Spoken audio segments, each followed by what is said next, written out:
Muy buenos días. Damos inicio a la primera charla de este primer semestre del 2016 en el espacio que la facultad ha mantenido durante muchísimos años de charlas de los viernes. Es para mí realmente un honor tener aquí al profesor Enrique Fataz de la Universidad de East England de Inglaterra, donde está haciendo su doctorado Lina María Restrepo, una profesora del Departamento de Economía, que a lo mejor algunos de ustedes alcanzó a conocer y otros la conocerá seguramente a su regreso del doctorado. Le doy la palabra entonces al profesor Fataz y muchas gracias por la presencia. Bueno, voy a empezar agradeciendo la oportunidad que me dais de presentar el trabajo que estamos haciendo estos días. Pido disculpas por el estado de mi voz. Algunos de los que están en la audiencia saben que ayer casi me quedé sin voz a mitad de los experimentos. Por eso también utilizo el micro, aunque generalmente me gusta no utilizarlo. Hoy ya veréis que yo estaré desgraciadamente andando todo el rato porque no lo puedo evitar. Lo que voy a hacer en más o menos una hora es presentar, dar un recorrido, más que hablar de un trabajo en concreto de lo que estamos haciendo. Lo que creo que es más interesante es presentar un poco el tipo de metodología que nosotros utilizamos en lo que se llama economía del comportamiento. Entonces lo voy a hacer en dos ámbitos en los que estamos trabajando intensamente, que son el ámbito de la cooperación y el ámbito del conflicto. Entonces, como voy a explicar en un momento ahora, voy a tener tres partes, empezando por un poco una presentación general de lo que puede ser el tipo de trabajos que hacemos, en el ámbito de lo que nosotros llamamos cooperación, presentando un juego canónico de cooperación, que alguno de ustedes, algún profesor conocerá seguro, y luego presentaré en la segunda y la tercera parte trabajos más específicos, donde pues son trabajos que yo he realizado en los últimos años, y algunos de los cuales la mayoría están sin publicar, son prácticamente lo último que tengo en este momento en la mesa. Igual si alguno quiere copiar la idea y salir corriendo, esta es la oportunidad.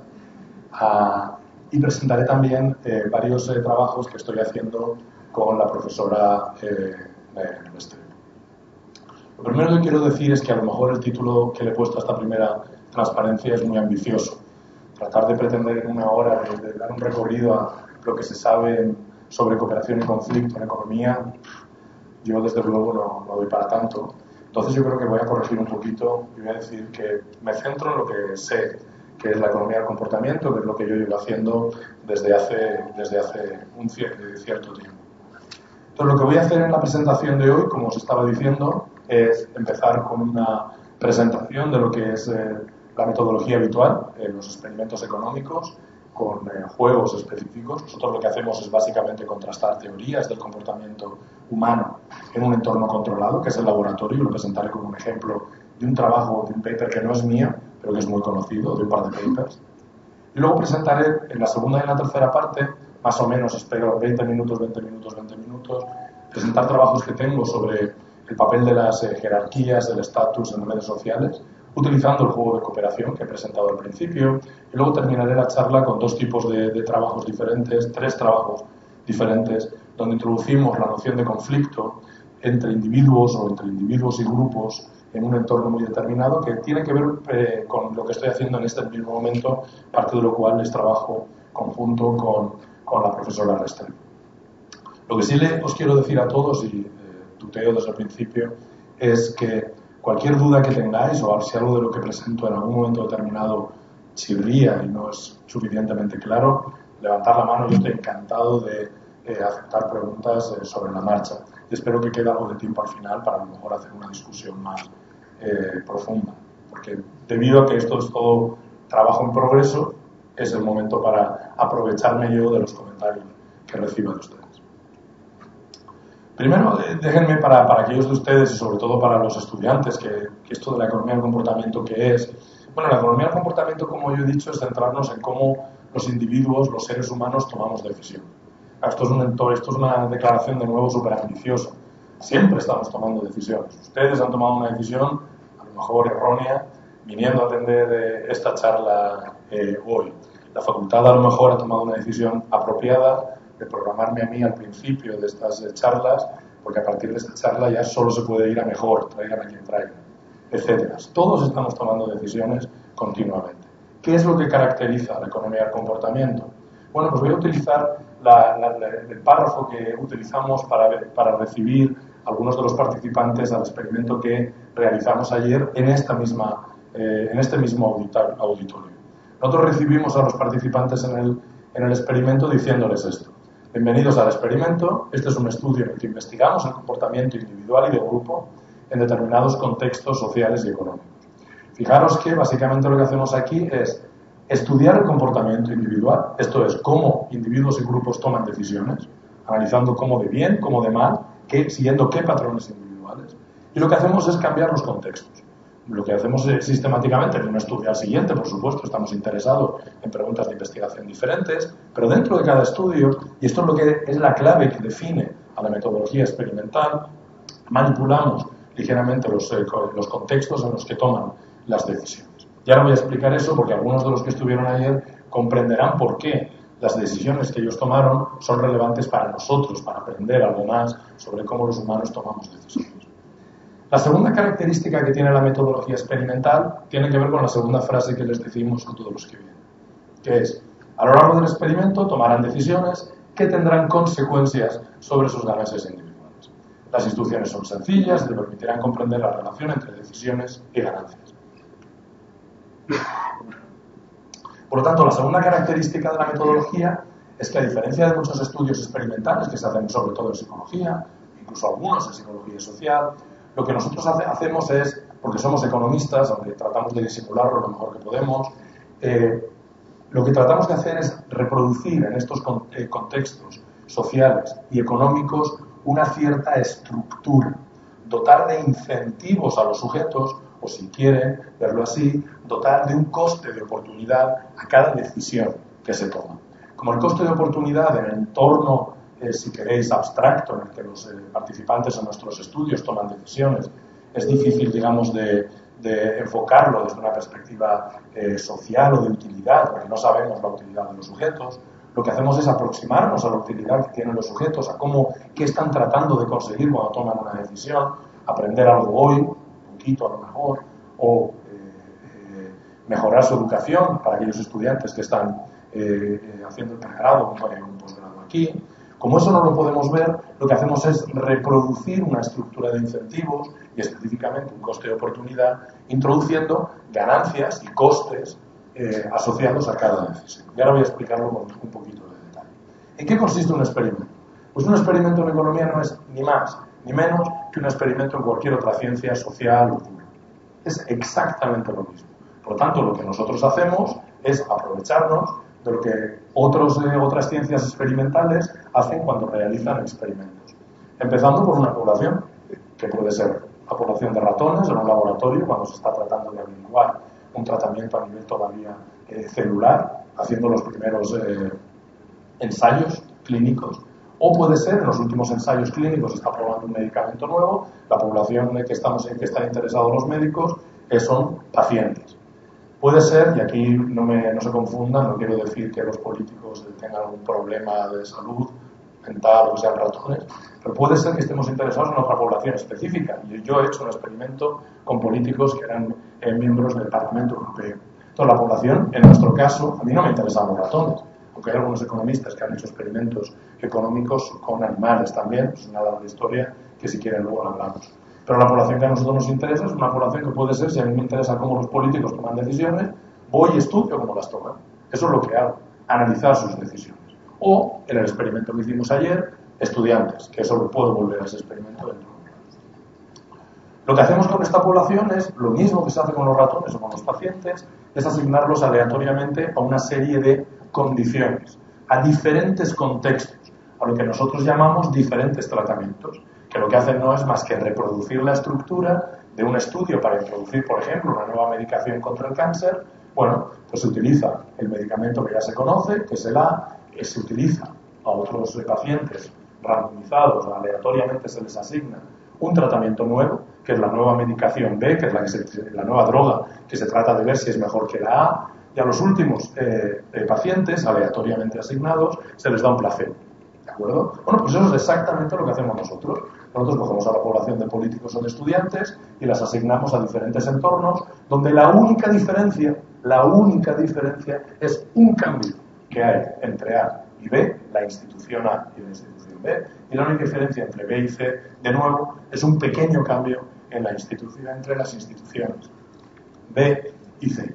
Todo lo que voy a presentar hoy se basa en estas comparaciones, en cómo sujetos extraídos de la misma población, asignados aleatoriamente a diferentes tratamientos, donde el cambio entre un tratamiento y el siguiente se reduce a una única modificación de una variable, toman decisiones que no son iguales. Si son iguales, si el fármaco A y B obtiene los mismos resultados, ya sabemos que el B no mejora al A. Si nosotros vemos que en dos instituciones A y B los sujetos toman las mismas decisiones, ni mejor ni peor, pues sabemos que las instituciones no tienen ningún efecto. Pero si cuando introducimos un cambio en la institución C vemos que eso genera un cambio en las decisiones de los participantes en el experimento, políticos, estudiantes, trabajadores, inversores, lo que sea, podemos razonablemente deducir que ese cambio, lo único que diferencia a los tratamientos B y C, es lo que explica el cambio en las decisiones. Eso es un experimento. Por supuesto, lo que hacemos es, la lógica está basada en lo mismo que en los experimentos en medicina. Asignación aleatoria de sujetos, análisis de diferencias, y lo único que nos diferencia es que como nosotros no estamos analizando ni a pacientes ni a ratones, que podamos matar, todavía no nos dejan matar a estudiantes, estamos intentando avanzar en esa dirección con un poco de éxito, la verdad. Lo que hacemos es utilizar una estructura de incentivos que nos permita deducir razonablemente que los sujetos responden a las instrucciones, al entorno en el cual toman decisiones. Fíjense además que no es que estemos interesados en pagar a los sujetos, y ayer algunos se fueron de aquí con dolor de corazón, no voy a explicar por qué, por el resultado final de sus decisiones. No es que estemos interesados en pagar a los sujetos para, digamos, incentivarles a comportarse de una manera determinada, o a lo mejor para tratar de maximizar la plata que obtienen en el experimento. Si lo hacen, por supuesto está bien, pueden hacer lo que quieran. A nosotros nos interesa, por ejemplo, analizar también cuáles son las consecuencias en términos de bienestar social, cómo se están aproximando, ¿no?, cambiando las instituciones en las que toman decisiones al óptimo social, por ejemplo, o cómo está una institución tiene efectos sobre la igualdad económica, ¿de acuerdo? Eso también es algo que podemos analizar si nosotros introducimos incentivos económicos reales, pagos reales, porque podemos analizar cuál es la distribución de recursos, la distribución de rentas, si quieren verlo así, al final del experimento. Y por supuesto lo que hacemos es tratar de aplicar un sencillo test, y me voy a callar ya, que no más que enrollarme mucho, es sobre metodología, que básicamente el doble test es conseguir que haya una sólida consistencia interna, que voy a decir lo que es, y sobre todo maximizar lo que es la consistencia externa. La consistencia interna básicamente tiene que ver con la aplicación de la metodología, que no tengamos errores, que no se nos esté escapando algo en la implementación de las diferencias entre los tratamientos. Por tanto, cuando estemos diciendo que las diferencias observadas entre los tratamientos B y C se corresponden a la institución, pues que no tengan que ver, por ejemplo, con un uso inapropiado de lo que nosotros llamamos la presentación o la descripción de la institución más que la institución en sí. Y les pongo un ejemplo. Imagínense que comparamos diferentes instituciones, y voy a hablar de ello en un momento, para proveer bienes públicos, y en un caso utilizamos una terminología que hace que no la institución per se, sino cómo describimos esa institución, hace que los participantes en el estudio, con las normas y los hábitos de comportamiento que traen al laboratorio, reaccionen a las palabras y no a la institución en sí. ¿De acuerdo? Esa sería la consistencia interna. La consistencia externa es lo que aprendemos en un estudio hecho en un laboratorio, en un entorno controlado con una población determinada, por ejemplo la de estudiantes, sobre el comportamiento de otros humanos que están fuera del laboratorio, que no son estudiantes. Y eso es lo que nosotros llamamos la validez externa. La validez interna es una cuestión de aprender. Yo tengo la suerte de trabajar con coautores extraordinarios, entonces, y de haber tenido un buen entrenamiento, con lo cual no hay ningún problema. Los errores por ese lado no me preocupan tanto. La validez externa es una cuestión que, como científico social que soy, creo que la manera más fácil de responderla es, bueno, veamos qué nos dicen los datos. Lo que nos dicen los datos es que si el experimento está bien diseñado, realmente da igual cuáles sean la población que nosotros estamos analizando. Ojo, estoy diciendo que los sujetos que participaron ayer, los estudiantes, van a tomar las mismas decisiones que si yo traigo aquí a los políticos del Parlamento, ¿se dice Parlamento en Colombia? El Congreso de Colombia. No, yo no digo que vayan a tomar exactamente las mismas decisiones. Lo que digo es que cuando analizo la estática comparativa de las instituciones B y C, las diferencias en comportamiento entre B y C, lo que me dice la evidencia empírica que está acumulada de cientos de estudios que han utilizado diferentes tipos de población, lo que sugiere masivamente esa evidencia es que si los experimentos están bien hechos, los sujetos que no sean políticos, no sean miembros del Congreso, tienden a verse influidos de manera similar en estática comparativa, en diferencias, cuando manipulamos la institución. Aunque las decisiones no sean iguales, aunque si yo analizo las decisiones en B no sean iguales, aunque si analizo las decisiones en C tampoco, pero el cambio que provoca la institución suele ser consistente. Y el último comentario que hago sobre la metodología es que hay que considerar que cuando un biólogo está analizando ratones, a nadie se le pide, se le pasa por la cabeza, aunque todos estemos tentados a ello. Si un biólogo descubre en ratones que un fármaco funciona para parar la metástasis de un cáncer, está claro que todavía queda un largo camino de ensayos clínicos hasta llegar a una medicación efectiva en humanos y segura. Pues eso es lo que hacemos nosotros en el laboratorio. Nosotros no decimos que lo que aprendemos en el laboratorio es inmediatamente aplicable, pero es la manera de poder empezar a testar, a analizar en un entorno controlado donde no se nos queda nada, la efectividad, la validez relativa de diferentes modelos. Eso es lo que es un experimento. Un experimento económico es un punto de arranque para comprender las limitaciones de nuestros modelos y cómo mejorarlos. Como decía un experimentalista, si alguno de ustedes es teórico o está interesado en la teoría, si un modelo funciona, si algo funciona en un modelo, debería de funcionar también en el laboratorio, si el experimento está bien hecho. Y si no funciona en el laboratorio, es porque se nos ha escapado algo capturando el comportamiento humano que describimos en el modelo. Eso es lo que es un experimento. ¿De acuerdo? Y después de esta breve introducción, ya estar ustedes todos preparados ya para correr experimentos en 15 minutos, voy a empezar con un ejemplo. Un ejemplo que, aunque yo he hecho muchos experimentos, de muchos trabajos publicados en este entorno, es un ejemplo que no viene de mí. Voy a hablar de un tipo de experimento, de un trabajo que tiene miles de citas académicas y que es muy conocido. Este trabajo está basado en lo que yo voy a llamar el juego canónico de cooperación.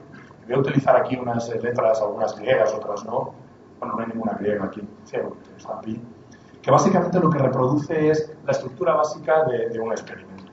Y de hecho, aquellos de ustedes que estuvieron aquí en el experimento verán, aunque ayer no les dimos ninguna ecuación de este tipo, reproduce un poco más o menos la relación entre decisiones y pagos.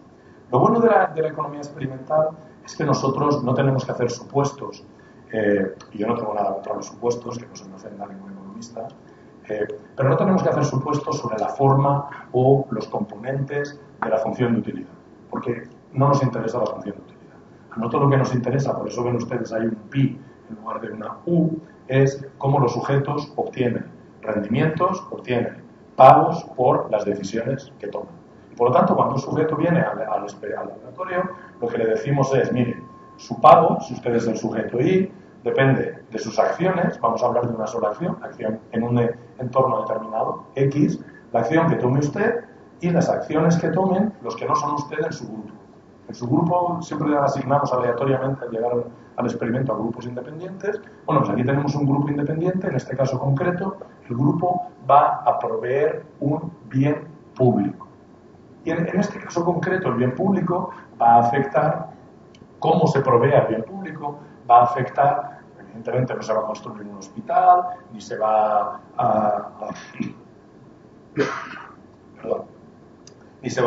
a resolver problemas de seguridad nacional ni de medio ambiente. El bien público en este caso tiene que ver con la existencia de una externalidad positiva para todos. Esto es, si todos contribuimos al bien público, todos vamos a estar mejor en el laboratorio, como si estuviéramos contribuyendo a hacer un hospital o un país más con un medio ambiente más limpio o con mejor sanidad, lo que sea. El pago de un individuo depende de las acciones de todos los que están dentro del grupo. Y la función de pagos tiene dos componentes. Por un lado, el componente que determina que vienen los beneficios que vienen de lo que sería la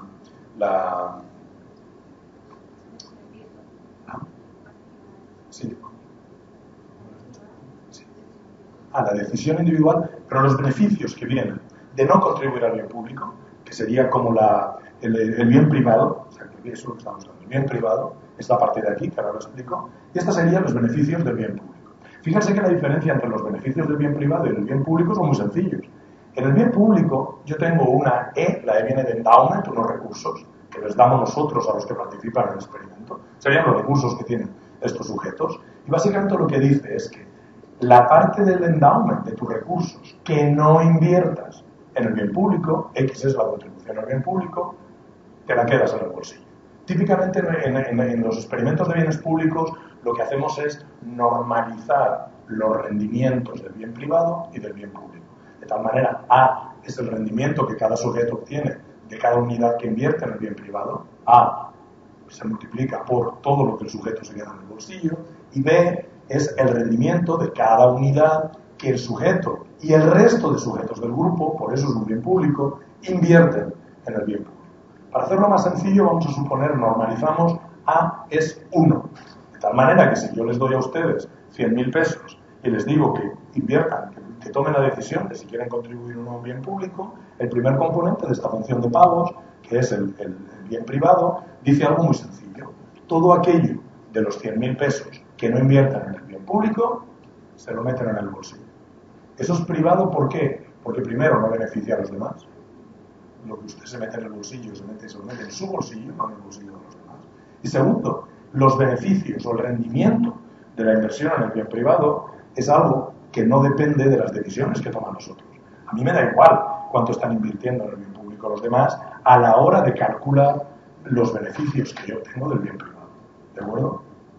A diferencia del bien privado, en el bien público esto no es así. ¿Por qué? Porque yo tengo una rentabilidad B por cada unidad que se invierte en el bien público, pero esta rentabilidad, el rendimiento que yo tengo del bien público depende no solo de mi contribución, sino de la suma de todas las contribuciones, desde el primer sujeto hasta el último miembro del grupo, en el bien público. Por lo tanto, lo que yo invierto en el bien público me beneficia a mí, pero va a aparecer en el segundo componente de la función de pagos de todos los otros miembros del grupo. Que yo invierto un peso allí va a beneficiar a todos los miembros del grupo. Que los demás invierten en el bien público me va a beneficiar a mí, porque todos estamos invirtiendo en el mismo bien público. Fíjense que B, típicamente lo que nosotros hacemos en estos juegos es manipular los valores de A, B y N, para asegurarnos que, como en todo juego de provisión de bienes públicos, se den dos circunstancias. Primero, que B sea estrictamente inferior a A. Si A es 1, B es menor que 1. El rendimiento individual que yo obtengo por cada unidad que invierto en el bien público es menor que el rendimiento individual que yo obtengo en el bien privado. Esto es, si yo lo pienso fríamente, como un sujeto racional, maximizador de mi propio pago, a mí no me conviene pagar impuestos. A mí no me conviene, si soy un empresario, utilizar una técnica medioambiental más limpia. Me sale más a cuenta guardarme el dinero en mi bolsillo desde el punto de vista racional y calculador. A mí no me conviene invertir en responsabilidad social, que inviertan los otros. O que tenga alguna institución que me haga beneficiarme de ella. Desde el punto de vista individual, lo mejor es siempre comportarse, como dicen los anglosajones, como un free rider, como un polizón, como alguien que no contribuye al bien común.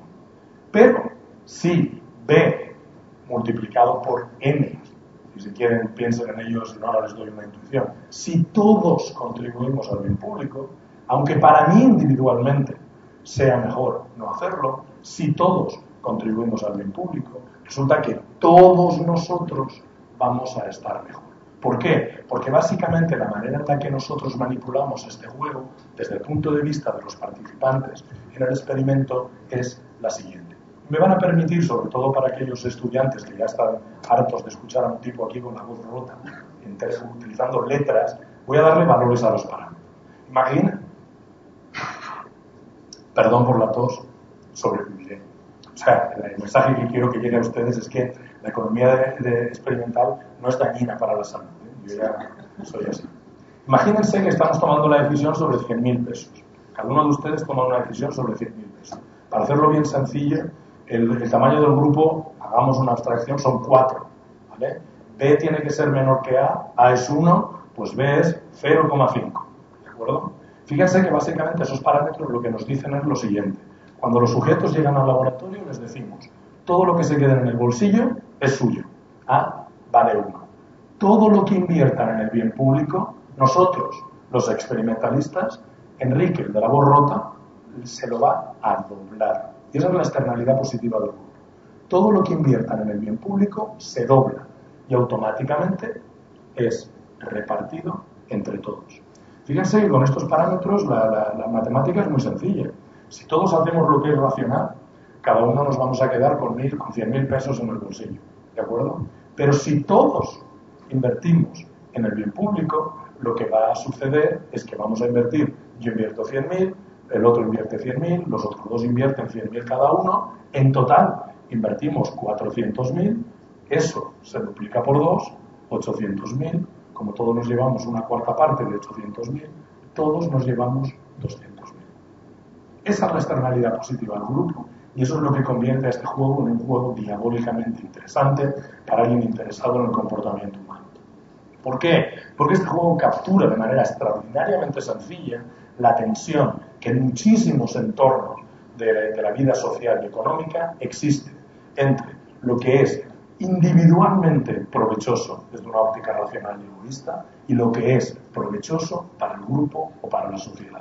Esto se puede aplicar al medio ambiente y se puede aplicar a la sanidad y se puede aplicar a la responsabilidad social y se puede aplicar a la investigación en nuevos fármacos que generan beneficios a otros y se puede aplicar a acción política y se puede aplicar a un montón de entornos que ha sido estudiado fundamentalmente por economistas, pero también por psicólogos sociales y politólogos. Y muchos de los trabajos que voy a citar luego, si consigo pasar de la transparencia 4, están hechos en colaboración con gente trabajando en otras disciplinas.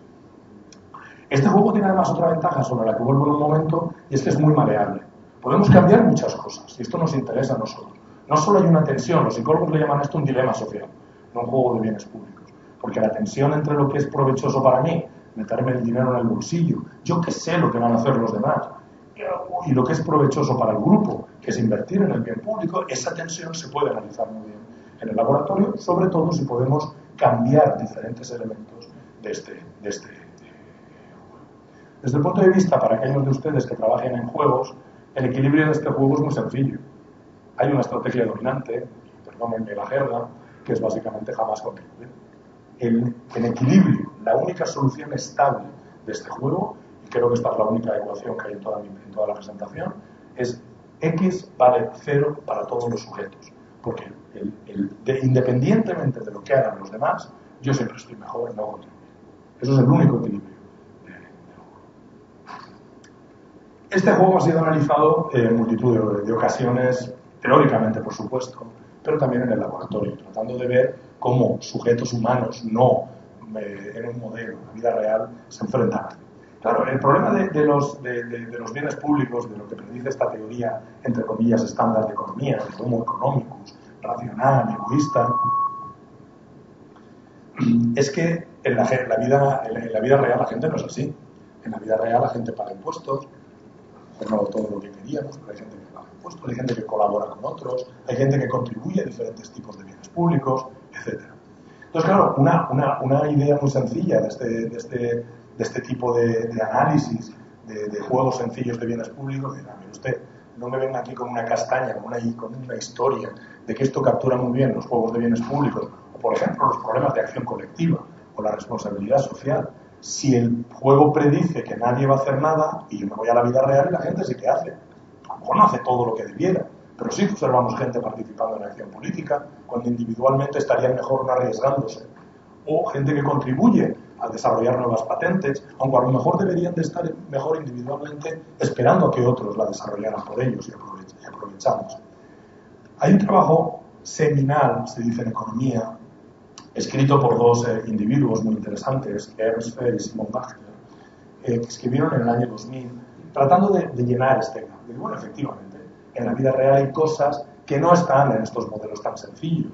Entonces podemos tratar de pensar qué cosas explican o qué cosas podemos incorporar, qué mecanismos podemos incorporar a estos juegos o a estos experimentos para tratar de comprender por qué en la vida real la gente sí que contribuye y está interesada en promover bienes públicos. Y lo que hicieron Ernst Fehr y Simon Gachter es introducir lo que ellos llamaron mecanismos de sanción dentro del mundo. Claro, en la vida real no es como en un laboratorio donde la gente se enfrenta anónimamente, sin conocer. Aquellos de ustedes que estuvieron en el experimento ayer, a lo mejor sabían o conocían el nombre de algún otro participante, pero no sabían si estaba en su grupo. En la vida real sabemos con quién estamos interactuando. Si yo veo que mi vecino tira la basura ahí por la escalera y no la recoge, pues vamos a ver, vecino, si veo un compañero de departamento que está siempre aprovechándose de mi contribución, no sé, los claustros, tengo un coautor que no pega palo al agua, como decimos en España, no trabaja nada, pues voy y le digo, pero vamos a ver, o trabajas algo más o dejamos de cooperar. Bueno, pues esto es lo que explotaron Fehr y Gachter, diciendo, en la vida real la gente, si ve a un polizón o un freerider, se enfrenta a él y le puede castigar, le puede decir, no verbalmente, de otra manera, de muchas maneras. El problema que tuvieron Fehr y Gachter es que a pesar de que en economía, y esto es genial, también dice mucho de la pobreza intelectual, como yo soy economista lo puedo decir de los economistas, y que conste que tanto Fehr como Gachter son dos personas encantadoras y con un fondo de armario cultural brutal. En el paper publicado en el año 2000 no citan el paper de Toshio Yamagishi, que es un psicólogo genial, todavía activo, porque Toshio en el 86 y en el 88 en revistas de psicología probó el mismo mecanismo, con ligeras variaciones. Y en el trabajo que publicaron Fehr y Gachter en el 2000 ni lo cita, con gran dolor de corazón, porque vamos, así no lo conozco muchos coautores míos.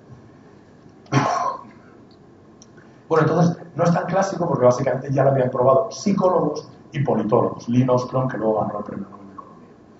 ¿Qué es lo que hacen Fehr y Gachter? Bueno, lo que quieren hacer es ver si experimentalmente, y perdón, la cita está en inglés porque esto viene del paper suyo, si existe un deseo, una intención de castigar o de sancionar a aquellos que se comportan como un freerider, incluso en el mismo entorno abstracto, frío y controlado del laboratorio. Porque claro, si eso es así, si la gente está dispuesta, incluso los participantes en un experimento, a asumir el coste en un entorno abstracto y anónimo de castigar a aquellos que contribuyen poco al bien público, a lo mejor freeriding, a ser un polizón y no contribuir al bien público, ya no compensa tanto. Ya no compensa tanto. Y entonces sí que podríamos encontrarnos que, bueno, ese mecanismo de sanción dentro del grupo explicaría, o por lo menos sería una fuente consistente de más contribuciones del público. ¿Qué es lo que hacen ellos? Bueno, pues hacen un juego muy parecido, esto es la letra B, que voy a decirlo en inglés, es el Marginal Per Capita Return, es el retorno del bien público, la letra B que les he explicado antes, grupos de 4, con unos recursos de 20, lo repiten 10 más 10, 20 veces, y esto lo hacen en un entorno absolutamente desestructurado. ¿Qué quiere decir eso? Que cada sujeto está sentado en un ordenador, ni siquiera ve a los demás, nadie sabe con quién está jugando, tomando decisiones, todo se hace absolutamente en privado, cuando la gente abandona el laboratorio nadie sabe cuánto ganaron los demás, en un entorno abstracto, aquí hay puede usted, esto es un problema de cómo dividir unos recursos entre dos destinos alternativos, ni se menciona bien público, ni cooperación, ni nada.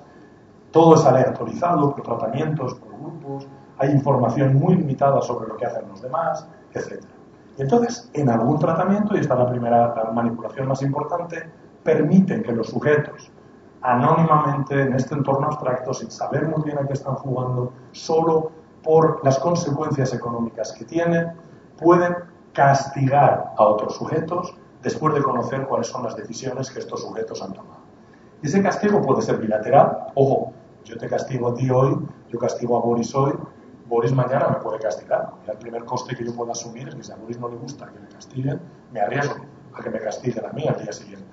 Además es anónimo, con lo cual ni siquiera me puedo poner la medalla yo dentro de un grupo de coautores. Un momento, que yo fui el que conseguí que el freerider que estaba aquí sin trabajar trabaje. Nadie se beneficia de ese estatus de contribuir, es ilimitado, con lo cual en principio tú puedes castigar y te pueden castigar mucho, y tienes sí una lógica determinada, técnica determinada que no la voy a explicar. Básicamente los participantes en este caso eran estudiantes en Suiza. Fíjense que este castigo tiene una propiedad interesante desde el punto de vista teórico. Hemos dicho, cuando estamos en el juego original de un bien público, lo que nosotros sabemos es que no hay ningún tipo de incentivo a contribuir al bien público. Bueno, pues con el castigo tampoco. Con el castigo no hay ningún incentivo, porque básicamente lo que sucede es que siempre es mejor esperarse que alguien asuma el coste. El castigo tiene coste tanto para el que lo recibe, económico, que esto se me ha olvidado ponerlo, como es costoso, exacto, se me olvidado explicar. Es costoso para mí y para el otro. Yo tengo que pagar. Luego, incluso aunque yo piense que el free rider debería ser castigado, debería esperarle, si yo quiero castigar a Boris, que lo castigue Lina o que lo castigue Pilar. ¿Por qué tengo yo que asumir el coste? Es lo que llamamos un bien público de segundo orden. ¿De acuerdo? Bueno, los resultados sugieren que este bien público de segundo orden funciona de manera estupenda. ¿Por qué? Porque cuando los sujetos no tienen castigo, la contribución al bien público, repetida 10 veces, cae de manera dramática. No llega a cero, sigue habiendo un poquito de bien público, están interactuando repetidamente, pero la gente no contribuye. Cuando introducimos el castigo, siempre que la composición del grupo no cambie, aunque no sepamos con quién, dentro del mismo grupo, la contribución se dispara hasta 20, que es el máximo. Total provisión completa del bien público. Aunque en equilibrio, de nuevo, sujetos racionales no deberían de castigar, porque es costoso para ellos, deberían esperarse otro. Incluso en un entorno mucho más exigente, que es cuando la composición del grupo cambia radicalmente de ronda a ronda, estoy con sujetos diferentes en cada ronda, incluso entonces la contribución cae sin castigo y cuando ponemos castigo crece significativamente. Fíjense que aquí cuando la composición del grupo cambia no tiene ningún sentido castigar. Estoy castigando a alguien al que no me voy a volver a encontrar mañana. ¿Para qué voy a pagar por castigar a alguien por lo que ha hecho hoy si no me lo voy a volver a encontrar? Bueno, pues ahora sí, la gente castiga y funciona. Esto me lo voy a saltar, me lo voy a saltar. No se preocupen por lo que me salto, simplemente es que voy muy tarde sobre lo que tenía previsto. ¿Por qué este tipo de juegos y este tipo de mecanismos es tan sencillo? Porque me da una oportunidad perfecta, creo yo, y me gusta mucho contarlo, por eso me demoro tanto, porque básicamente este experimento de alguien puede decir, bueno, me está usted contando una historia, me estás contando, Quique, si queréis, una historia sobre unos estudiantes suizos, que dos tipos, un suizo, Ernst es suizo y Simon es austríaco, hicieron ahí un jueguecito con unos estudiantes. Bueno, les voy a contar un follow-up, una continuación de este trabajo. Simon Lachter, con otros dos coautores, hicieron un trabajo que se publicó en Science en el año 2008, donde básicamente utilizaron este juego tan sencillo, con y sin castigo, en 16 localizaciones diferentes, utilizando exactamente el mismo método, variando el continente, el país, y utilizando siempre exactamente los mismos procedimientos. Y la pregunta que se hicieron es, bueno, ¿podemos aprender utilizando esta herramienta, este método experimental, cómo sujetos que proceden de diferentes culturas, con diferentes condicionamientos y diferentes normas sociales, utilizan exactamente el mismo mecanismo? La introducción de sanciones dentro del grupo, la posibilidad de sancionar a otros dentro del grupo cuando no están haciendo, entre comillas, lo que deben, que es contribuir al bien público, reprodujeron exactamente el mismo juego de Ferry-Lachter original, pero lo hicieron en todos estos países. ¿Qué es lo que encontraron? Lo que encontraron cuando no introdujeron castigo, fíjense, esto es exactamente de 0 a 20, en 10 rondas, 10 repeticiones, cuánto la gente está dispuesta a contribuir al bien público sacando dinero de su bolsillo. Y lo que obtienen es que el resultado se replica muy bien. Entre todos los 16 países, en todos los casos hay siempre una pendiente negativa que es significativamente diferente de 0, la contribución empieza más o menos en torno al 50%, colapsa más en unos sitios, más en otros, pero en todos los casos el resultado es muy parecido. Esto puede a lo mejor confirmar lo que yo decía antes de que lo importante es la estática comparativa. Más o menos todos siguen el mismo patrón. Perdón. ¿Qué es lo que sucede cuando introducen el castigo? Y aquí viene la parte interesante. Es exactamente la misma institución, exactamente el mismo juego, exactamente la misma solución utilizando el paradigma clásico económico. Bueno, cuando introducen sanciones, bingo, pasan cosas completamente diferentes en diferentes culturas. Por ejemplo, sin que tenga nada en contra de los australianos, voy a ir hacia atrás, los australianos son básicamente uno de los que menos contribuyen al bien público cuando no hay sanciones. Este 4,9 es la media, un 25% de sus recursos. Los australianos, sin embargo, lo que pasa cuando hay sanciones, empiezan muy abajo y se disparan hacia arriba. Ese es el paradigma de un caso donde las sanciones funcionan extraordinariamente bien. Fíjense que hay algunos países, esta parte de aquí, donde la contribución sube mucho con sanciones. Hay otros países, fíjense estas líneas absolutamente planas, donde el mecanismo, la misma institución, en el mismo juego, no funciona en absoluto. No funciona en absoluto. Con lo cual, este experimento hecho a través o a lo largo de 16 países diferentes, este es el argumento que ellos desarrollan en el paper, sirve para decirnos algo acerca de cómo diferentes culturas, diferentes normas sociales llevan al fracaso o al éxito de un mecanismo determinado. ¿Lina? Enrique, pero ahí la contribución se mantiene constante, pero no está colapsando. ¿No está colapsando? No colapsa, efectivamente. ¿Podemos decir que no funciona? No funciona igual, no funciona igual. Esa es una buena pregunta que se puede contestar con esta. Una manera muy sencilla de ver si la institución no funciona o funciona es decir, bueno, vamos a ver, concedido, no son estudiantes suizos, tenemos 16 muestras diferentes de sujetos en 16 países. ¿Cómo sabemos que esto ha funcionado? Una manera muy sencilla es decir, bueno, podemos ver si los sujetos son capaces de maximizar o de mejorar el bienestar social, produciendo más bien público, utilizando una aproximación muy sencilla. ¿Cómo se caracteriza el bien público en estos experimentos? Por la externalidad de grupo. Esto es, porque el experimentalista dobla toda la plata invertida en el bien público. La manera muy sencilla es ver si los sujetos, los participantes en los diferentes países, son capaces de extraer surplus, excedente del experimentalista. Son capaces de aprovecharse de eso. Fíjense que aquí aprovecharse quiere decir una cosa muy sencilla. El mecanismo es costoso.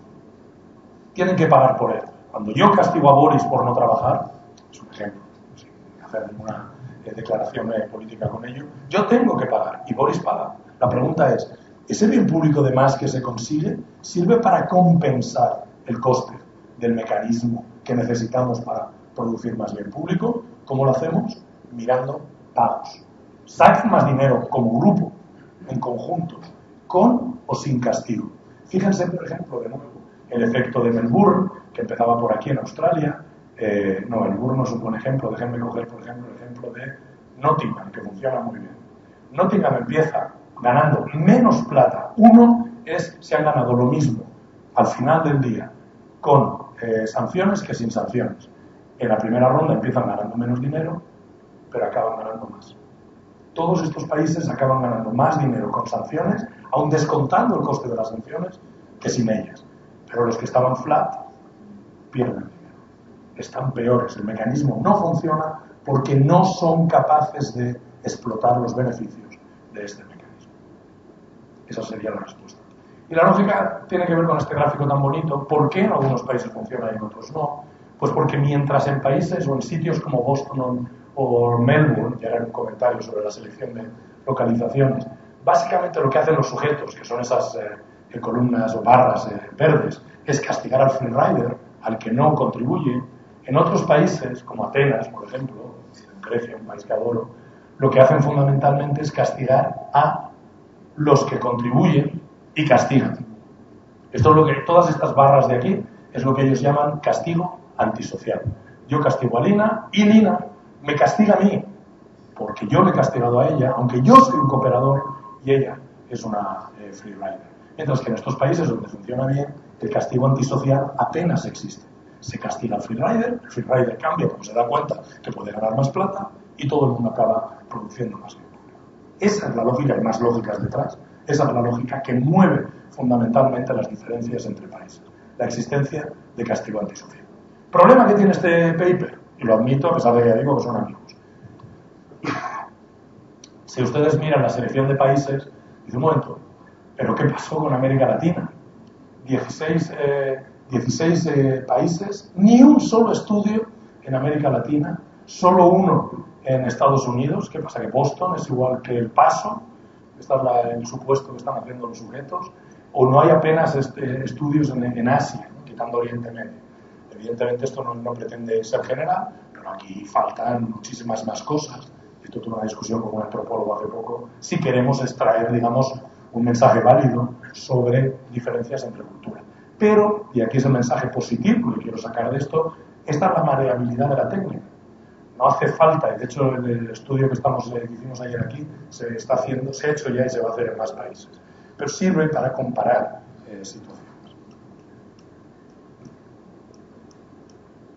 Déjenme que les dé un poquito más de contenido y voy a tomarme 15 minutos más y terminar explicando algunos casos de cómo podemos dotar de estructura un poquito mejor o hacernos preguntas un poquito más ambiciosas en este tipo de entornos.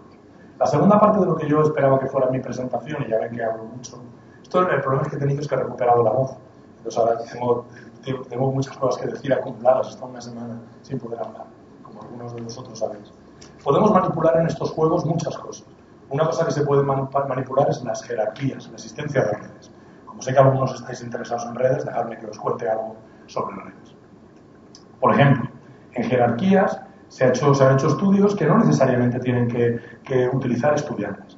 Este estudio hecho por dos sociólogos, por Delia Baldassarri y Grossman, publicado en el 2013, lo que hace es una cosa muy sencilla. Es analizar cómo la gente está dispuesta a tomar decisiones en un entorno muy específico, controlando por la posición que ocupan en la red social fuera del laboratorio. Y lo que hacen para ello es irse a diferentes pequeños pueblitos de África, en pequeñas comunidades, y elicitar o averiguar cuál es la posición que ocupa cada persona en esta pequeña comunidad. De tal manera que pueden distinguir, y no me pregunten los detalles técnicos, esto utiliza una medida de centralidad en redes, pueden distinguir entre aquellas personas azules que ocupan una posición central en una red, luego les voy a dar un ejemplo más sencillo, y aquellas personas que son jugadores periféricos, que no ocupan una posición en la red central porque tienen menos conexiones o porque tienen conexiones con gente que a su vez tiene menos conexiones. Básicamente lo que ellos quieren saber es si las personas que están en una posición más central toman decisiones de maneras diferentes cuando se enfrentan a decisiones que afectan al bienestar de extraños o de gente que es más o menos extraña o de gente que está más próxima a ellos dentro de su comunidad. ¿De acuerdo? La pregunta es muy sencilla. Si yo ocupo una posición más central en mi comunidad, soy un jugador central, ¿tomo decisiones diferentes que si no lo soy? A lo mejor tomo decisiones que son menos egoístas para mí, tengo preferencias sociales de algún tipo en un entorno controlado, y básicamente lo que encuentran es que cuando miembro es un jugador periférico, líder es un jugador central, el azul es el líder, el member es el amarillo. Lo que hacen básicamente es que cuando los periféricos y centrales juegan con alguien que no conocen de nada, esto básicamente es un juego parecido al bien público, cuánto contribuyen para que otro esté mejor, no hay ninguna diferencia. Cuando los jugadores centrales y periféricos juegan con alguien de la misma comunidad, hay una diferencia no significativa, porque es la comunidad en un sentido más amplio, pero cuando juegan con alguien de la comunidad más cercana, sin saber con quién, en un entorno anónimo, abstracto y privado, los centrales son mucho más generosos, mucho más sociales que los periféricos. Aunque todos están en las mismas condiciones. Los periféricos también saben que están jugando con alguien de su comunidad local más cercana. Y ellos documentan, es un estudio de sociólogos, sé que algunos de ustedes son sociólogos, si quieren la referencia luego se la doy, es un paper muy cortito, de 6 o 7 páginas. Documentan esta diferencia muy bien, ligándolo a la posición del partido. Yo tengo varios papers sobre esto, pero como no tengo mucho tiempo, le voy a dar solo una idea que voy a utilizar en el siguiente paper. Esto es maravilloso, pero no lo voy a contar. Básicamente lo que hacemos, tengo un paper aquí con 2 coautores y también otro paper con otros coautores, que hay un biólogo, un antropólogo, y está la profesora Restrepo también, donde básicamente lo que hacemos es manipular esto en lugar de un pueblito de África en el laboratorio. Piensen ustedes en el mismo juego de Feridachter, este del juego del bien público con y sin sanciones, pero básicamente donde manipulamos la red dentro del laboratorio. En una red completa yo estoy viendo a todos, no sé quiénes son, pero sé la decisión que toma cada uno, sé cuánto contribuye cada uno al bien público. Y llegado el momento, si me dan la oportunidad y yo soy este jugador, yo no solo veo lo que hacen todos los demás, como tengo una conexión con todos los demás, yo cuando llegue el momento puedo castigarles si no me gusta lo que hicieron. Eso es lo que significa la conexión. Fíjense que, por ejemplo, en la red lineal, cada sujeto solo está conectado con su vecino. O en la red circular, este sujeto solo ve lo que hace este y lo que hace este, pero no ve lo que hace este, porque no hay ninguna conexión. Y tampoco lo puede castigar.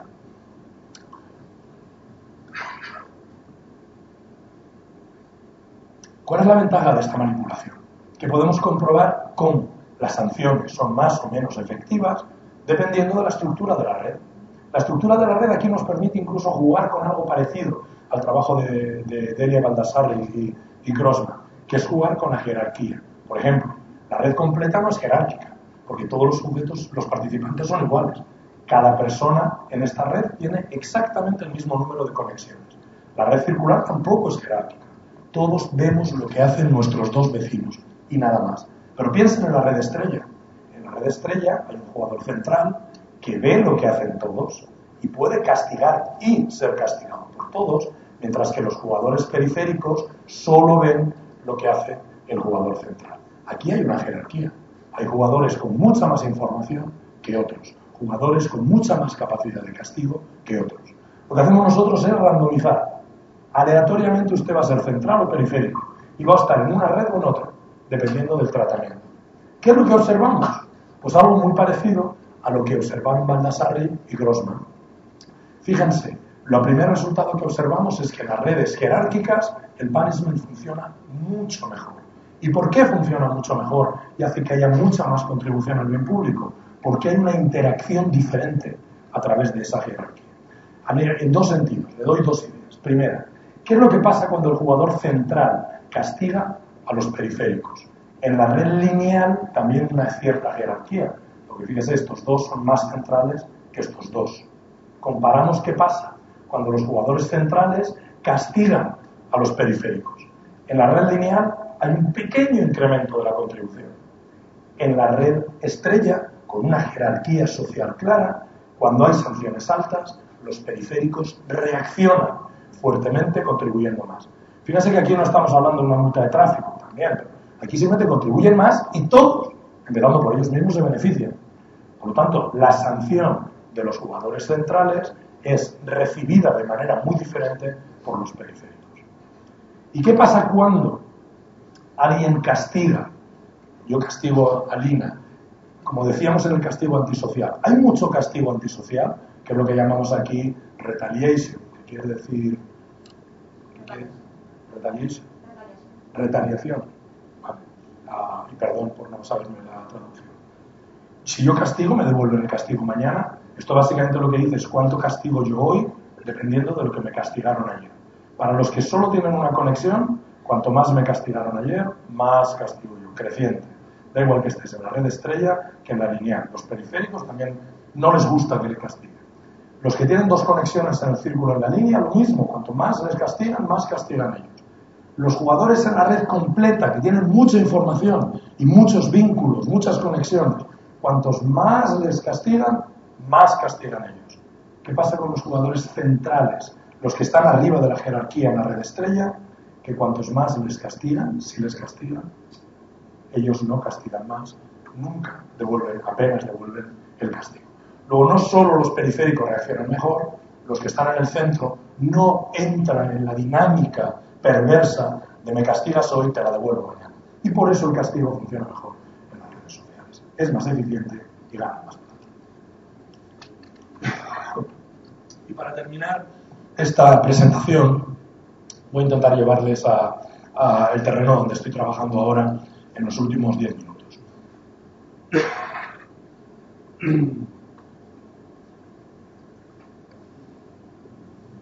Una de las ventajas de este tipo de juegos o de experimentos, como les decía, es que es muy maleable.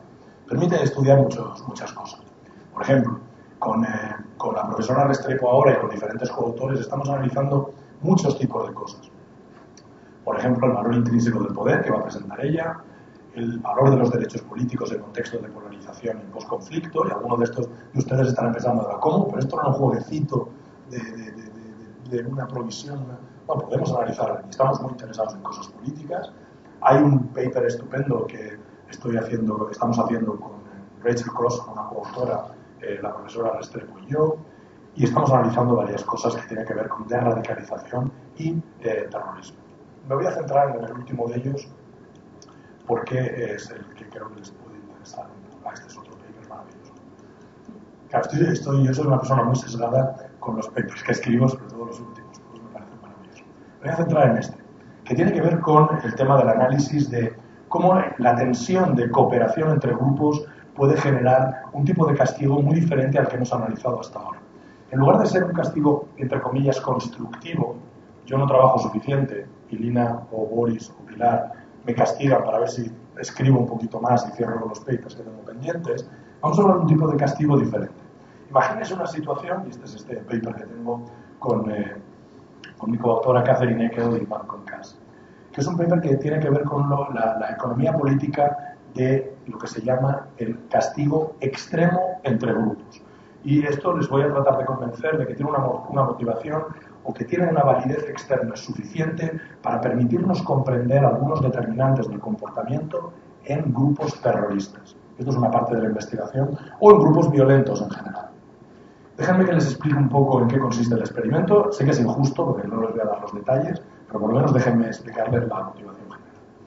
Primero lo que hacemos es introducir dos grupos. Y entre estos dos grupos, en el laboratorio, este experimento está hecho en Estados Unidos. No está hecho en Oriente Medio, ni está hecho en Pakistán, ni está hecho en Nigeria.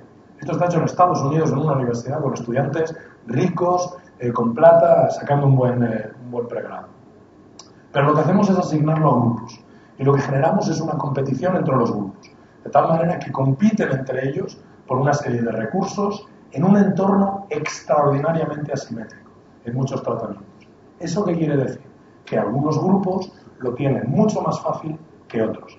De tal manera que como ese conflicto, esa competición, consiste básicamente en que hay dos grupos compitiendo por un premio, y el premio es que el grupo que gana le quita el 50% de la plata al grupo que pierde. ¿De acuerdo? Podemos pensar en esto como un premio. Si las condiciones son idénticas, podríamos decir, yo estoy trabajando, porque esto es una tarea real, no es decir un número, es una tarea real, ganan plata resolviendo haciendo tareas. Si las condiciones son iguales, podemos decir, bueno, Pilar es más inteligente que yo, lo hace más rápido, me ha quitado el 50% de la plata, pero se lo merece. Pero ¿qué pasa si las condiciones en las que trabaja Pilar puede utilizar un ordenador porque son tareas matemáticas, para resolver las tareas matemáticas, y yo solo puedo utilizar una calculadora sin pilas? Ya no estaría tan seguro de que Pilar fuera mejor. Bueno, yo sí que sé que Pilar es más inteligente que yo, pero en esta tarea concreta, si no fuera Pilar, de alguna persona que no conozco, ¿por qué ella se lo merece? ¿De acuerdo? Lo que hacemos en este experimento es generar esta simetría cambiando el tiempo. Hay un grupo que tiene más tiempo que el otro, y como consiste en hacer cuantas más operaciones matemáticas mejor, eso es la tarea, esta competición no es tan justa, porque hay algunos que tienen, y de hecho siempre van a ganar esta competición, y siempre nos van a quitar el 50% de la plata, nos van a estar explotando. Lo que vamos a permitir entonces es que los grupos que están perdiendo esta competición puedan castigar a los que están ganando. ¿Cómo? De una manera muy parecida al castigo de Fehrenbach. Yo, si decido castigar al grupo de Pilar, porque Pilar tiene más tiempo que yo para hacer la misma tarea y me está quitando el 50% de la plata, si yo castigo al grupo de Pilar, el grupo de Pilar va a perder el 50% de sus ganancias. Perder no porque me lo quede yo o mi grupo, perder. Yo quemo el 50% del dinero que gana todo el grupo de Pilar. Desaparece, no se lo lleva. Y yo lo que hago es sacrificarme completamente. Toda la plata, hasta el último céntimo que me podría llevar por mi participación en el experimento, la quemo. Lo pierdo todo solo para quemar el 50% de la plata del otro grupo. Eso es castigo extremo. ¿De acuerdo? Y esa es un poco la lógica. Perdón. La lógica que sigue en algún caso el terrorismo. Bueno, yo me meto en una acción violenta, a mí me puede costar la vida o la cárcel. ¿A cambio de qué? De generar un daño que no tiene inmediatamente un beneficio para mí. No estoy consiguiendo algo económicamente bueno para mí o mi gente. Puedo pensar en una lógica hacia largo plazo, pero no en el corto. Vale, y voy corriendo. ¿Y qué es lo que hacemos entonces? Manipulamos la desigualdad económica y generamos una desigualdad política. Y aquí viene la parte interesante que les quiero contar en 15 segundos. Y les digo lo que sale. Primero lo que hacemos es correr unas sesiones que llamamos de desigualdad política. Y la desigualdad política es muy sencilla. El grupo de Pilar, y perdona Pilar por utilizarlo como ejemplo, no solo tiene más segundos, sino que además decide cuántos segundos, cómo de grande es esa diferencia.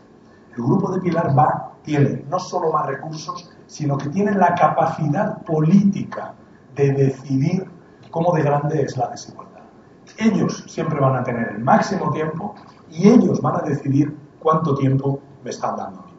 Una vez hemos corrido esas sesiones, sabemos las decisiones tomadas por los grupos que tienen más derechos políticos y utilizamos exactamente esas decisiones para correr unos experimentos con exactamente el mismo nivel de desigualdad económica, pero sin que los grupos que tienen la ventaja puedan tomar la decisión.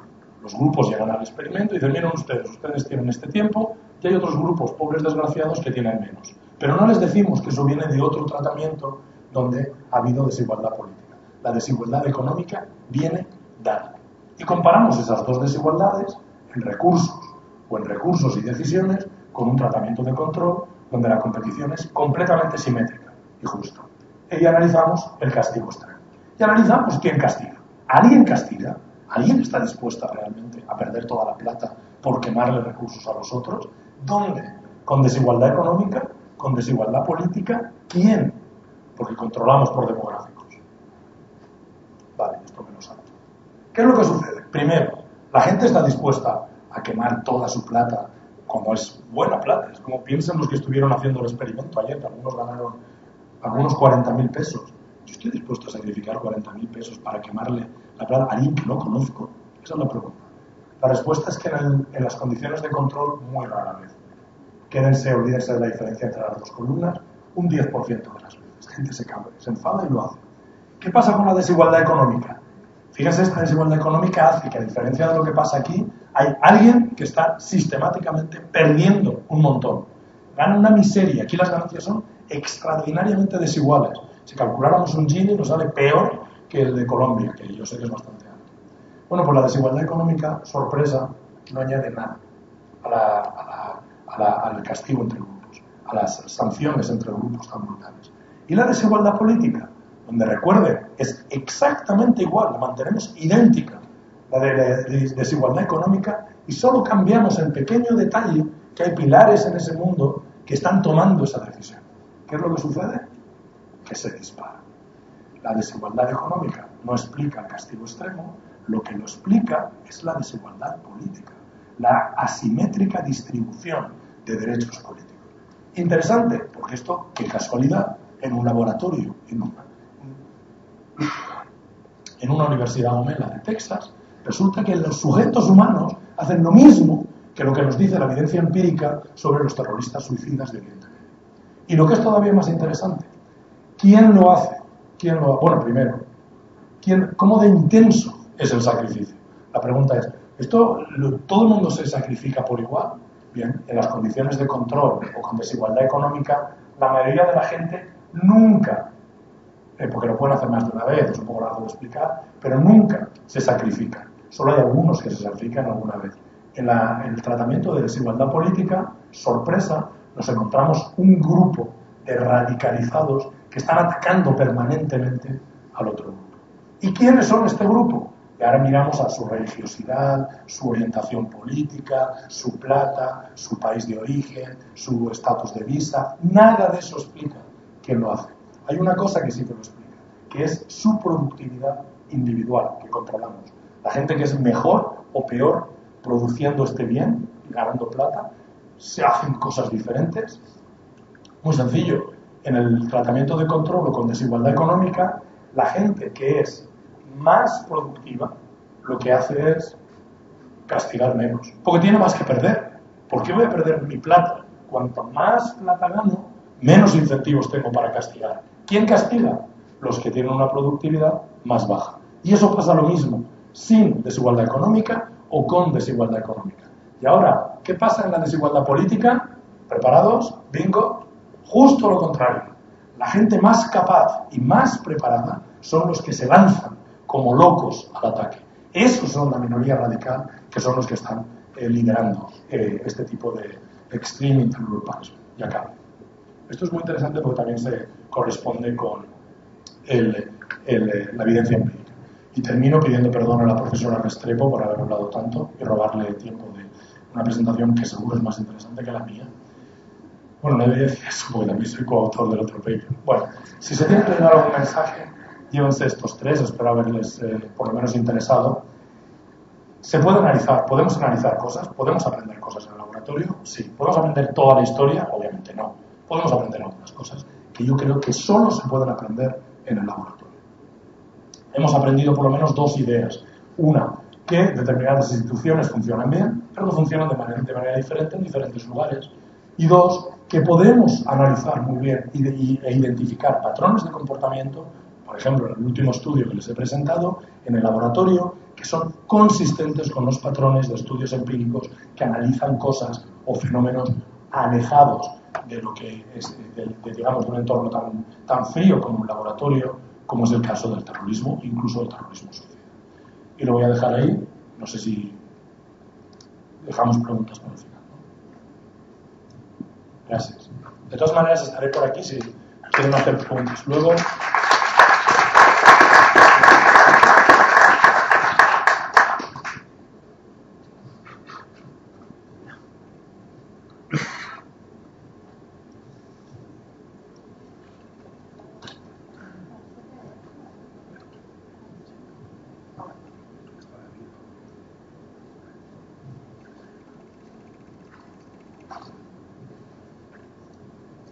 Hola, buenos días.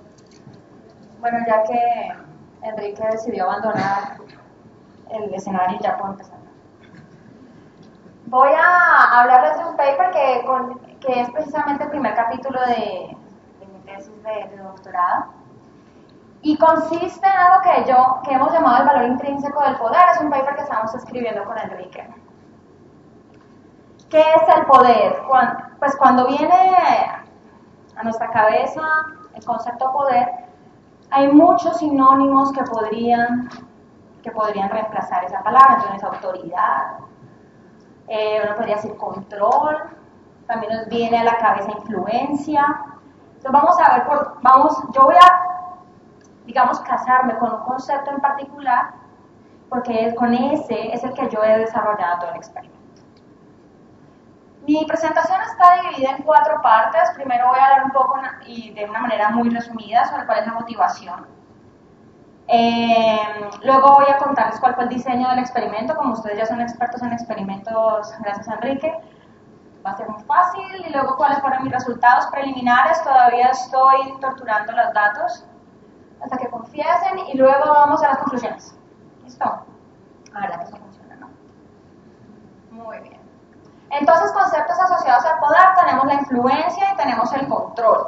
El concepto de poder ha sido utilizado básicamente por profesionales de las ciencias políticas, los sociólogos, y los economistas a otro nivel.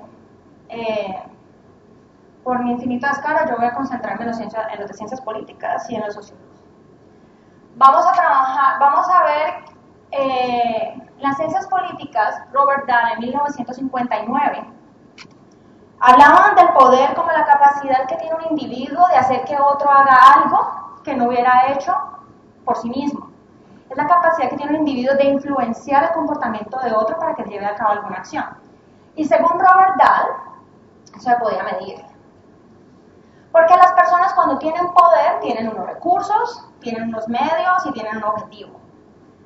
Entonces piensen por recursos como las armas, por ejemplo, es un recurso, el dinero es un recurso.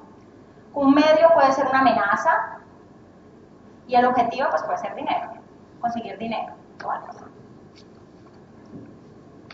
Piensen, sus profesores también tienen recursos, tienen medios y tienen objetivos, que a veces no coinciden con los nuestros. ¿Cómo calculas la probabilidad, el poder? Dice, bueno, el poder es la diferencia entre la probabilidad de que un individuo, el individuo A, lleve a cabo la acción X, dado que yo, que soy A mayúscula, he utilizado el medio W, menos la probabilidad de que A haga X sin que yo haga nada al respecto. Esa diferencia entre estas dos entre la probabilidad autónoma de llevar a cabo una acción y la probabilidad que yo he inducido a través de mi influencia es el poder. Y ese poder oscila entre -1 y 1. Es decir, a veces yo puedo utilizar mis recursos y lograr absolutamente lo contrario a lo que quiero, que pasa mucho entre padres e hijos. El padre quiere hacer una cosa, pero cuando le dice al hijo, el hijo ya tenía la intención de hacerlo, pero una vez el padre lo insinúa, ya no lo hace. Y bueno, entonces el poder oscila entre -1 y 1, y este es el concepto utilizado en ciencias políticas. Existe otro concepto que está más asociado al control y la dependencia. Lo que quiere decir es que el poder que tiene un individuo sobre otro es exactamente igual a la dependencia que tiene ese otro individuo sobre el primero. Y eso lo dice Emerson. Entonces, en una estructura como esta, si ustedes ven acá, el poder que tiene A sobre C es exactamente igual al poder que tiene C sobre A. Y el poder que tiene A sobre C es igual a la dependencia que tiene C sobre A. Sin embargo, en esta parte de la estructura, que es esta de acá, sabemos que el poder que tiene C sobre D es mayor que el poder que tiene D sobre C. Sí, y además sabemos que la dependencia que tiene D sobre C es mayor a la dependencia que tendría C sobre D. ¿Listo? Nosotros estamos enfocados en una combinación de esos dos conceptos para llevar a cabo nuestro experimento. Porque para nosotros, en el diseño de nuestro experimento, que lo voy a mencionar dentro de un ratito, el poder está determinado por la capacidad que tiene un individuo de afectar los recursos que tienen otros dos. Cuando tú estás afectando los recursos que tienen otros dos, pues está generando un vínculo de dependencia, pero no solo de dependencia, sino que también seguramente estás afectando el comportamiento del otro. ¿Qué se ha hecho sobre esto? En experimentos muy poco. Hay uno que yo me rehusé a incluir dentro de mi motivación, que se llama Poder, Libertad e Interferencia, y me rehusé a incluirlo porque una vez conversando con la autora, pues llegamos a la conclusión, mira, no estás midiendo poder, estás midiendo libertad e interferencia, el interés que tiene el individuo porque nadie tome decisiones por él. Y pues se aleja un poco de lo que yo quiero aquí. Pero sí existe uno que se acerca de alguna forma, que lo escribió Ernst Fehr, ¿cómo se llama Bartlett? Bueno, Bartlett y Hertz, y es una econométrica del 2014 y se llama El valor intrínseco del derecho a decidir. ¿Cuánto valoran las personas intrínsecamente solamente tener derecho a tomar una decisión? ¿Cómo lo hacen? Ellos tienen un diseño que es un problema principal a la gente. Los chicos, los participantes, porque fue realizado en un laboratorio, llegan al laboratorio y son divididos aleatoriamente entre principales y agentes. El principal siempre tiene el derecho a decidir. Siempre se le da otorgado de antemano. El agente eventualmente lo tendría si el principal se lo delega. ¿Cómo sucede este proceso de delegación? ¿Qué tienen que decidir? Pues miren, el principal agente tiene que tomar una decisión sobre un proyecto. ¿Qué proyecto realizar? Como les decía, en principio el principal es el que tiene esa decisión. El proyecto es básicamente una lotería. ¿A qué lotería apuntar? ¿Qué lotería escoger?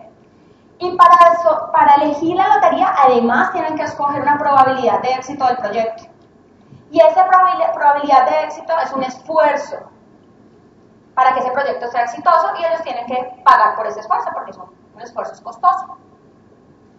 Entonces, lo que se le pregunta a los principales y a los agentes es, miren, tenemos esta lotería, tenemos estas dos loterías, hay dos loterías, lotería A y lotería P. La lotería A le conviene más a la gente y la lotería P más al principal, es más rentable para el principal. Y a los dos les preguntan, si usted pudiera elegir, ¿cuál escogería? Y ya que escogió lotería, ¿cuál es el esfuerzo que usted estaría dispuesto a hacer para garantizar, para mejorar la capacidad de éxito, para incrementar la capacidad de éxito de esa lotería? Y esa es la decisión que se toma. Se hacen las preguntas y ustedes saben que el principal tiene el derecho a decidir hasta que lo delega. Se le pregunta a la gente, elija un nivel de esfuerzo y un proyecto, es decir, una lotería. Sin que el principal sepa qué escogió la gente, se le pregunta lo mismo a él. ¿Qué lotería le gusta a usted más? ¿Y cuál es el esfuerzo que usted estaría dispuesto a hacer para llevar este proyecto, que este proyecto sea más exitoso? Y sin saber cuál fue el esfuerzo de la gente, el principal debe escoger un esfuerzo mínimo con el cual delegaría en el agente la decisión. Entonces él dice, bueno, si yo tomo la decisión estoy dispuesto a hacer un esfuerzo de 50, pero si la toma la gente, si yo quiero que la gente tome la decisión para delegar mi capacidad de decidir, bueno, yo a la gente no le pido 50, sino que le pido 70, por ejemplo. ¿Cómo funciona esto? Hay 10 juegos, que son 10 loterías, y estas son las loterías para el principal. Son 10 juegos y cada juego tiene 2 loterías. Esta es la lotería que es más conveniente para el principal y esta es la que es más conveniente para la gente. En el primer juego, el principal puede ganar 220 y el agente 190, por ejemplo, con la alternativa P. Y con la alternativa A, que sería el otro proyecto, el principal puede ganar 190 y el agente 220. Si el proyecto es exitoso. Si el proyecto no es exitoso, ambos ganan 100. Este es el costo multiplicado por el nivel de esfuerzo al cuadrado. Es una función cuadrática de costos. Y estos números que ponen ellos acá son los niveles de equilibrio que ellos calcularon para cada juego. Entonces, lo que ellos están interesados en saber es cuánto valora el agente, el principal, su capacidad de decidir y cuándo está dispuesto a delegar esa opción.